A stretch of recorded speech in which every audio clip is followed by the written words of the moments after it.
네, 안녕하세요. 네, 마경원입니다. 오늘은 제가 MTS 모바일로 채권 매수하는 방법 좀 말씀 좀 드리고자 합니다. 그러니까 뭐 사실은 이제 많은 분들이 채권을 실제로 어떻게 좀 매수를 하는지를 질문 주신 분이 많아서 이전에 Q&A 세션에서도 간단히 좀 말씀드렸지만 오늘은 좀 구체적으로 MTS, 그러니까 모바일로 주로 국채게 되겠죠. 채권들을 매수하는 방법을 좀 말씀 좀 드리고자 합니다. 자, 먼저 이제 그 말씀을 드리기 전에 기본적으로 우리가 계속 매번 이제 혼란스럽시죠. 그러니까 장내 채권과 장외 채권으로 구분이 되죠. 그래서 일반적으로 우리가 제가 이전에 말씀드렸지만은 주식 같은 경우는 장내에서 모든 이제 거래 주체들이 다 거래를 하고 있기 때문에 사실은 이제 이게 표준화된 거래 시스템이니까 어떠한 증권사를 가시더라도 다 편안하게 거래를 할 수가 있는 상황인데 문제는 채권, 특히 국채 같은 경우는 장내 채권으로 했을 때 굉장히 좀 여러 가지 좀 제약 요건이 있어요. 그래서 좀 자세히 좀 말씀 여쭐게요.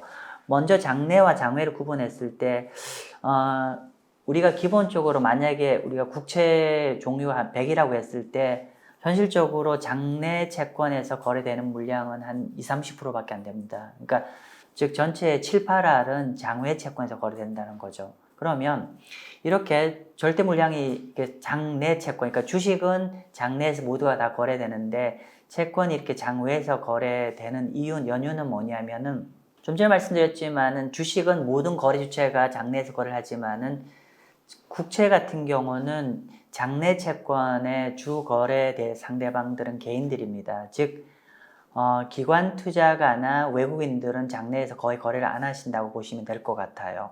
그러다 보니까 절대 거래량과 또 절대 뭐라 해야 되나요? 말씀을 드릴 채권의 종류와 그죠? 채권의 종류와 거래되는 채권의 그 수량과 거래되는 수량과 유동성이 굉장히 좀 작다는 게 가장 큰 특징이고 개인도 마찬가지. 주로 또 그리고 개인이 거래되고 있다. 그러면 현실적으로 장내 채권 같은 경우는 뭐 예를 들면 우리가 현재 기발행물 10개 중에서 한 두세 개 정도만 물량이 있고 또 거래할 수 있다라고 보시면 될 것 같고요.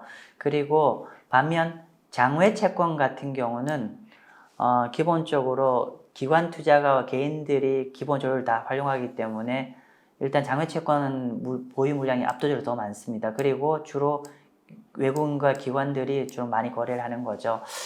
이렇게 되다 보니까 현실적으로 우리가 이제 거래 비용만 놓고 본다고 하면은 장내 채권이 더 매력적인 게 맞는데 말씀드린 대로 장내가 비용은 싸지만은 우리가 투자하고자 한 종류가 예를 들면 제가 항상 자주 주장하는 바처럼 장단기 채권을 포트폴리오로 구성하고 그러니까 쿠폰 이자가 높고 나쁜 거를 이렇게 종합적으로 이제 포트폴리오 짜려고 하면 장내 채권으로만 매수하는 게 현실적으로 좀 어려움이 있을 것이고요. 이런 유동성과 거래 종목 수가 작다 보니까 그런 현실적인 어려움이 있을 것이고 두 번째로는 지금 현재는 이제 장내에서 거래되는 채권들이 그 가격에 민감하게 영향을 받는 장기 채권들 같은 경우는 장내에서도 거래가 하는 게 현재는 별로 어려움이 없어요. 그런데 만약에 우리가 한 1, 2년 뒤에 금리가 좀 많이 내려가서 채권 가격이 많이 올라간다 가정을 한다고 하면은 이 거래 대상 상대방들이 다 개인들이기 때문에 현실적으로 우리가 이걸 나중에 매도를 한다고 했을 때 매수를 할 수 있는 세력이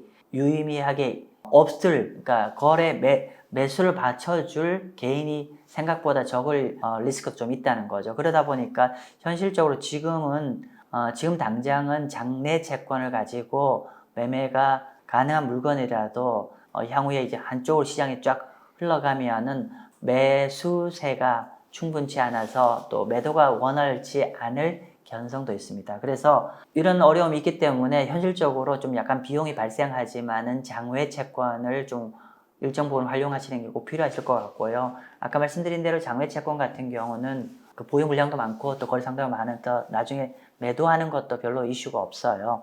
근데 여기서 장외 채권 관련해서 이제 제가 이렇게 말씀드리면은 딱 반절만 설명드린 겁니다. 무슨 말이냐면은 장외 채권은 기본적으로 증권사마다 좀 완전히 좀 다 달라. 그러니까 완전히 좀 상황이 좀 많이 다릅니다. 예를 들면 단순히 중소형사보다 대형사에 가면 장외채권 물량이 많냐라고 하면은 그것도 반절만 예스예요. 즉 어떤 물론 이제 이론적으로 소형 증권사보다는 대형 증권사가 상대적으로 장외 채권을 좀 많이 보유를 또 하고 있고 거래도 원활한 게 맞지만은 실제로 여러분이 많이 거래하시는 대형사, 제가 회사를 밝히기엔 좀 어려움이 있으니까 이해해 주시고요. 여러분이 거래하는 상당수의 대형사들을 가면, 어떤 대형사를 가면은 장외 채권이 거래를 하실 때 최소 한 10억은 되셔야 거래를 해주신다고 하는 회사들이 있을 거예요. 그리고 나중에 매도를 할 때도 일정한 사이즈가 되어야만이 그 지점에서 장외 채권을 거래해 줄 수 있다라고 하는 데가 있을 겁니다. 그러면서 상대적으로 장외 채권 거래를 하는 게 좀 어려움, 난색을 표명하는 증권사들이 대형 증권사임에도 불구하고 많은 데가 있을 것이고요. 또 반대로 대형 증권사인데 장외 채권을 국채 같은 거를 1,000원 단위로도 거래할 수 있게 시스템을 구축한 데가 있어요. 이런 회사 같은 경우에 그러면 같은 대형사임에 불구하고 어떤 대형사 같은 경우 장외 채권이 일정한 사이즈가 되어야 된다고 이렇게 약간 거래가 좀 어려움이 있고, 반면 어떤 증권사 같은 경우, 대형사 같은 경우는 금액을 소수 금액이 작음에도 불구하고 거래 가능하다는, 그렇게 그 차이가 있는 연유는 뭐냐면은요, 기본적으로 증권사별로 회사가 고유해서 이제 채권을 어떻게 말씀드려야 되나요? 그러니까 예를 들면 회사 돈으로 이제 물건을 떼오는 거죠. 물건을 떼와서, 예를 들어 물건을 많이 떼와 있으면은 이제 그 물건을 가지고 자기네 거래하는 고객들한테 셀다운, 그러니까 예를 들면 뭐 1조를 떼와서 물건을 떼오면은, 그러니까 기존에 발행되어 있는 채권 한 1조를 떼와서 이거를 잘게 쪼개면 해당하는 증권사의 고객들한테는 아주 편하게 거래할 수 있게 해줄 수가 있는 거고, 반면에 이렇게 자기의 그러니까 북이라고 하면 자기 고유해서 물건을 떼온다고 해야 되나요? 물건 떼오는 규모가 작으면 아무래도 기존에 이 증권사가 보유하고 있는 국채 물량이 작겠죠. 그러면 상대적으로 거래 고객들한테 이렇게 제시할 수 있는 수량도 작을 뿐더러, 그렇게 되면은 북이 작게 되면 상대적으로 시장에다가, 그러니까 장외 거래에다가 직접 거래를 해야 되기 때문에 일정한 사이즈, 즉 한 10억 정도는 되어야만이 거래가 가능하다는 뜻입니다. 정리를 하면은 일정 부분 장외 채권 거래가 필요하고, 근데 장외 채권을 거래가 좀 용이한 거는 중소형사보다는 대형사가 유리한데, 대형사 간에도 편차가 굉장히 크다.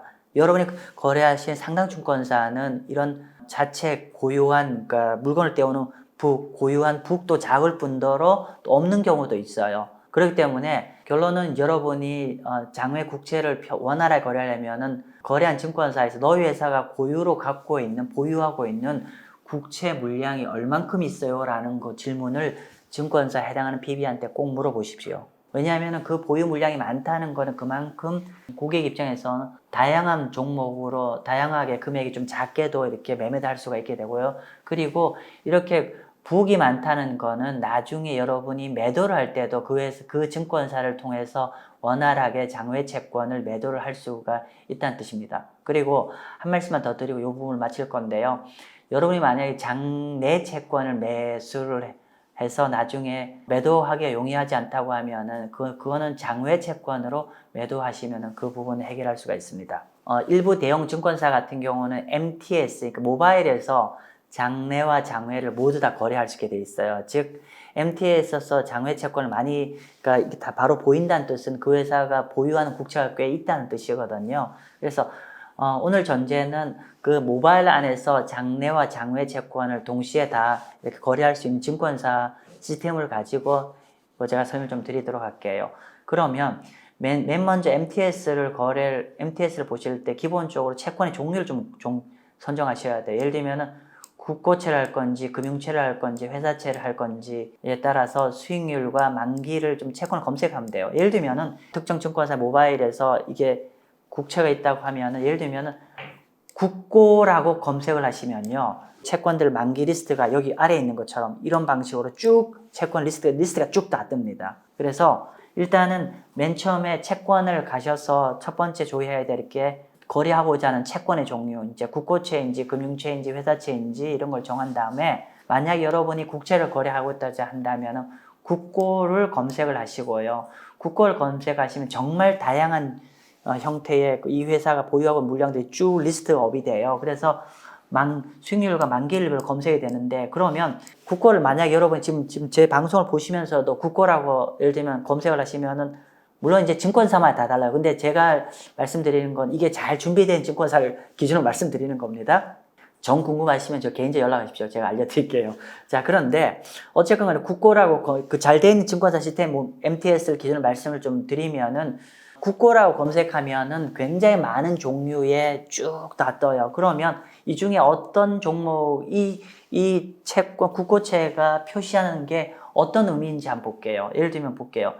국고 같은 경우는 보통 이렇게 검색을 하면은 이렇게 나와요. 뭐 국고 03000 다시 뭐 이런 형태로 나와요. 그러면 결국 이게 어떤 의미인지를 아셔야 여러분이 판단하실 거잖아요. 예를 들면 제가 마 대표가 맨날 하는 얘기가 장단기 채권을 포트폴리오 짜시고 쿠폰도 잘 보시고 전체에 뭐 이런 거 다 보라고 했는데, 근데 문제는 국고 리스트를 딱 봤는데 뭔 소린지 모르겠어요. 뭔 소린지. 자, 이제부터 알게 될 겁니다. 설명드릴게요.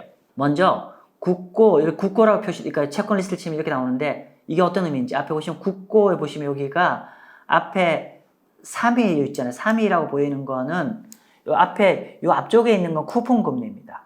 그러면 예를 들면 앞에 여기 국고 0300 이렇게 되는 거는 이자가 어떻게 돼요? 3%라는 뜻이고요. 요거라는 얘기입니다. 이자가 3%라는 얘기고, 여기 01 예를 들면 01875면은 어떻게 되죠? 여기 01이니까 1.87%라는 뜻입니다.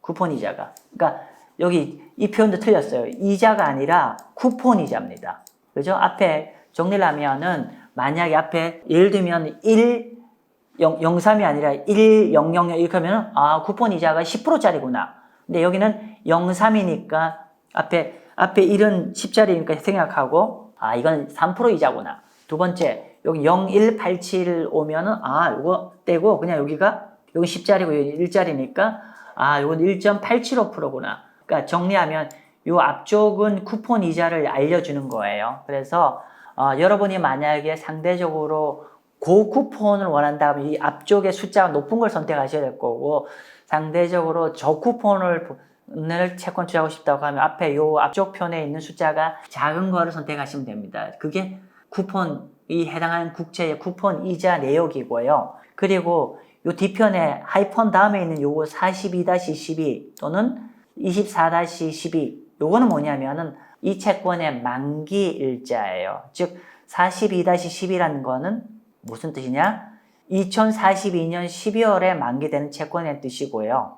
그리고 24-12라는 뜻은 이제 아시겠죠? 어떻게 24년 12월 달에 만기가 된다는 거예요. 즉 요거는 만기 일자고요. 요 맨 뒤에 있는 거는 어떤 뜻이냐면 요 맨 뒤에 있는 거는 그해 몇 번째로 발행되어 있는 채권이냐라는 겁니다. 제가 좀 지저분하니까 다시 한번 설명드릴게요.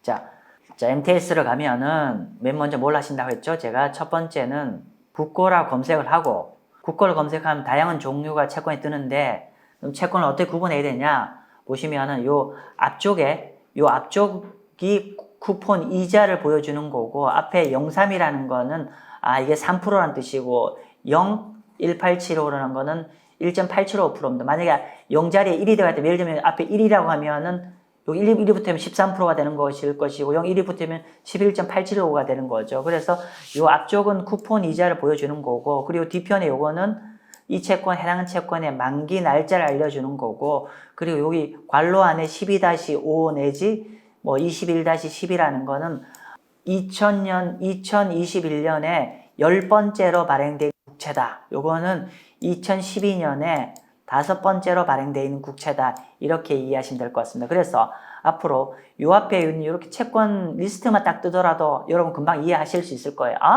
요거는 이 채권은 쿠폰 이자가 이렇게 되고 만기에 이렇게 되는구나 라고 이해하시면 될 것 같습니다. 그래서 여러분들의 취향대로, 예를 들면 나는 긴 채권이면서도 쿠폰이 높은 거, 그러니까 이자를 받아가면서 장기 채권을 기다리고 싶어 라는 분이 있고, 어떤 분은 난 절세만 포커스를 해서 쿠폰이 낮은 걸로 해서 좀 긴 채권 하고 싶어. 또는 너무 기니까 한 5년 정도, 잔존 만기 만기 한 5년짜리고 쿠폰 높은 걸 찾는다. 그러면 요런 방금 채권 리스트를 가지고 여러분이 판단하시면 되죠.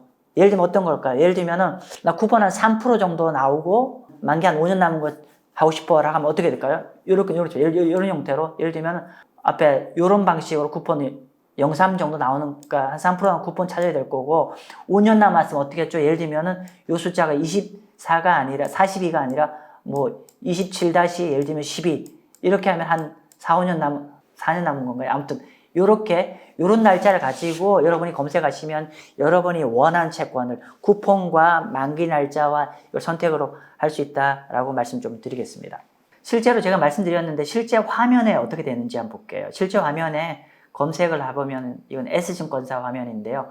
방금 말씀드린 대로 우리가 이 채권 한번 볼게요. 이 채권 같은 경우는 어떻게 된 거죠? 요거는 1년 2개월 남은 거네요. 맞죠? 1년 2개월 정도 남은 거네요. 그러니까 21년에 발행된 건데 만기가 이제 내년 12월 달이니까 한 1년 한 3개월 정도 남은 채권이네요. 쿠폰 이자가 1.875고 만기가 한 1년 한 3개월 정도 남은 이제 채권입니다. 그죠? 그래서 보니까 한번 볼게요. 그래서 이 채권을 만약에 딱 검색을 하잖아요. 이 채권을 그대로 검색을 하면은 그러니까 국고채 요건 한 1년 정도 남았는데 이렇게 보겠다 싶은데 여기 보시면 딱 요 채권이죠. 보시면 이렇게 되죠. 21-10 그죠? 이렇게 되죠.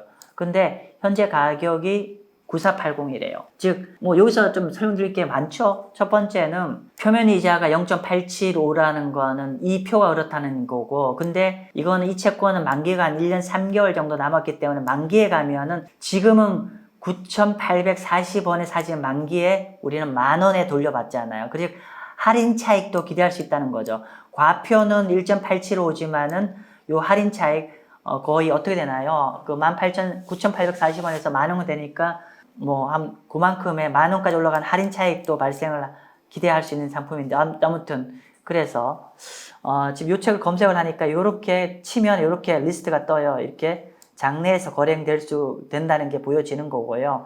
그래서 만약에 우리가 이제 쭉 리스트가 뜨는데 모든 채권이 이렇게 검색을 했을 때 이게 장내 시스템이거든요. 장내에서 이렇게 거래되는 게 상당수의 국고채들은 이렇게 장내 채권 형태로 동일한 만기를 그러니까 예를 21-10을 검색 넣었을 때 여기처럼 이렇게 검색이 되면은 이게 매매가 그러니까 장내에서 거래가 되는 거고 검색을 했는데 매매 잔량이 없다는 거는 장내에서 지금 거래 유동성이 없다라고 보시면 될 것 같아요. 그런데 요거 같은 경우는 그래도 좀 거래량이 있네요. 21-10. 21-10은 어떤 의미죠? 1.87% 쿠폰이고 내년 12월 달에 만기인 채권이에요. 그래서 요거는 이런 방식으로 거래를 하면 일반 주식과 똑같은 방식 거래를 하면 되는 거고 그래서 요 채권의 자세한 정보를 눌러보면 이렇게 나오죠. 방금 말씀드린 대로 요 21-10은 만기가 언제죠? 말씀드린 대로 채권 발행은 언제였죠? 21년 12월 10일 날 발행된 거네요. 12월 11일 발행된 거고 이게 회차가 21년 또의 10번째로 발행된 채권이라는 뜻이고 만기일자 24년 12월 달이잖아요. 근데 아까 말씀드렸죠? 24년 12월 달 이미 표시 있어요. 다시 한번 확인하는 거예요. 그죠? 24년 12월 10일이 채권 만기일이구나 라는 걸 알 수가 있고 그리고 이자 부분 이자는 정확하게 이건 이표 쿠폰인데 표면이율이 1.87이잖아요. 아까 이미 다 말씀드린 걸 다시 한번 확인하는 거예요. 그래서 6개월에 한 번씩 이자 주는 거고 이 표가 주는 거고 그죠? 이렇게 해야 되는 겁니다. 그래서 1.875다 이렇게 보시면 될 것 같습니다. 정리를 하면은 오늘 제가 여러 가지 얘기했는데 첫 번째는 MTS로 들어가면은 장내 채권과 장외 채권이 있는데 이 두 가지 모두 다 MTS로 거래가 가능합니다. 물론 이 시스템이 구축 안 된 증권사도 있지만은 아주 국채를 잘 돼 있는 증권사 같은 경우는 장내 채권과 장외 채권 모두 다 MTS로 거래가 가능하고요. 그러면 근데 아까 말씀드린 대로 채권 종류가 많은데 채권 종류 중에서 이제 국고라고 검색을 하셔야 되고요. 그럼 국고라고 검색하면 국고의 이 회사가 해당하는 증권사 보유 물량 리스트가 쭉 뜰 겁니다. 그러면 뜰 때 표시가 방금 여기서 언급해 준 대로 이런 방식으로 표기가 되어 있을 거예요. 여러분들이 원하는 게 있을 거잖아요. 상대적으로 나는 쿠폰이 높은 걸 원할 거야. 쿠폰이 낮은 거를 볼 때 이런 판단할 때는 앞쪽을 보고 판단하시고, 두 번째 이 채권 만기가 얼마나 있는 거지를 보면은 이렇게 D편을 보면 되는 거고, 그래서 MTS 모바일 화면에 장내 채권 일단 먼저 검색해 보시라는 거죠. 검색을 해보면 이렇게 뭐 12-10이라고 검색을 해보시면은 장내로 거래 가능한 것들 같은 게 이렇게 실제로 잔량이 있기 때문에 이렇게 하시면 될 것이고, 만약에 여기서 검색해서 이 물건이 없다는 거는 상대적으로 장내에서는 어렵고 장외로 하셔야 됩니다. 물론 장외로 하실 때는요, 큰 대형 보유 물량이 많은 증권사 같은 경우는 장외에서 그냥 똑같은 방식으로 그냥 클릭 하시면은 1,000원 단위라도 장외 채권도 매수가 가능합니다. 네, 오늘은 6개 마치겠습니다. 감사합니다.